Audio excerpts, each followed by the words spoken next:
Okay, let's dive right into this explainer. We're going to be exploring the absolutely fascinating survival of an ancient metalworking craft in Cambodia. We're looking closely at a tradition that has literally been passed down through generations, and it's one that is currently facing some intense pressures from the modern world. Honestly, it's a story about art, economics, and just incredible human resilience. So I want you to think about something for a second. What actually happens when cheap, modern, industrial production clashes head-on with an ancient Khmer tradition? I mean, we live in an era where massive floods of mass-produced foreign goods are just instantly available everywhere. You'd think a traditional village craft that relies on slow, meticulous handiwork simply wouldn't stand a chance, right? Well, as we'll see today, human ingenuity and the enduring appeal of true craftsmanship have a pretty surprising way of holding their ground against the machines.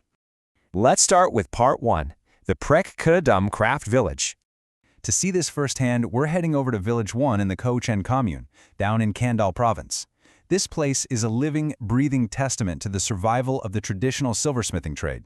Now, historically, as the name silversmith implies, they worked primarily with precious metals.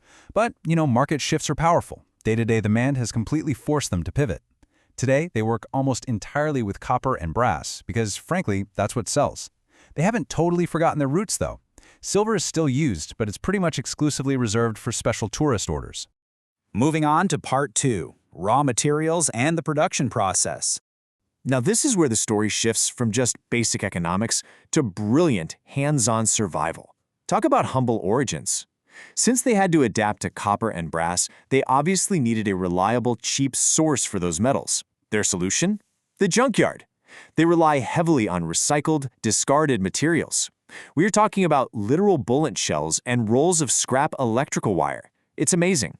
They take the absolute discarded remnants of modern society and transform them into something beautiful and culturally significant. But wait, before any of that carving can actually happen, they need a stabilizing foundation.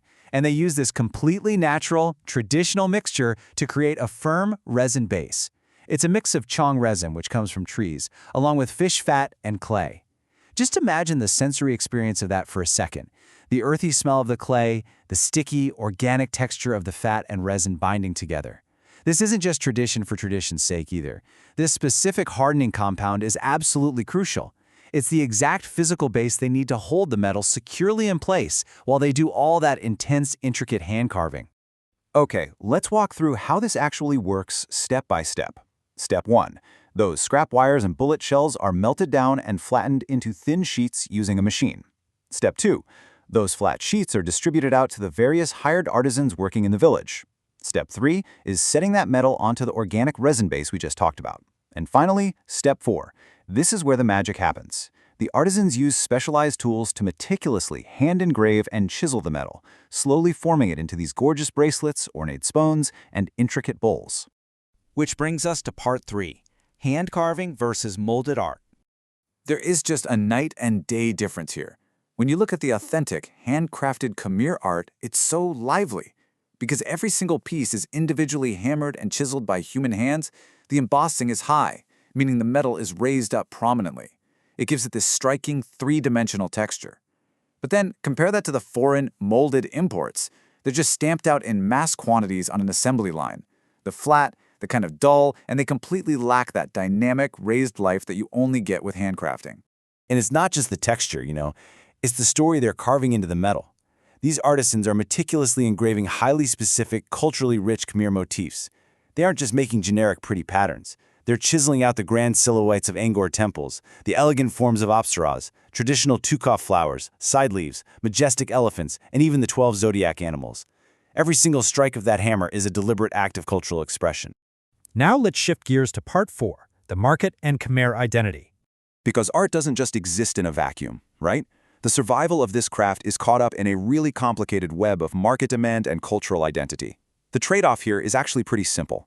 Hand-making these intricate items takes a massive amount of time. It's a slow, deliberate process. And because it takes longer, the products are naturally more expensive to produce than something a factory stamps out in half a second.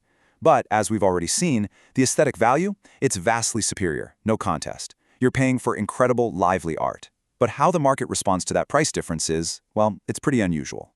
And this leads us to a genuinely shocking irony. These high-quality, handmade pieces are actually incredibly sought after by buyers from neighboring countries. They definitely recognize the superior craftsmanship. But, and this is a huge but, when these foreign buyers import the pieces, they explicitly request that the artisans leave off any Khmer maker marks or symbols. They want that beautiful Khmer craftsmanship for sure, but they literally demand that the Khmer identity be completely hidden from the final product. Crazy, right?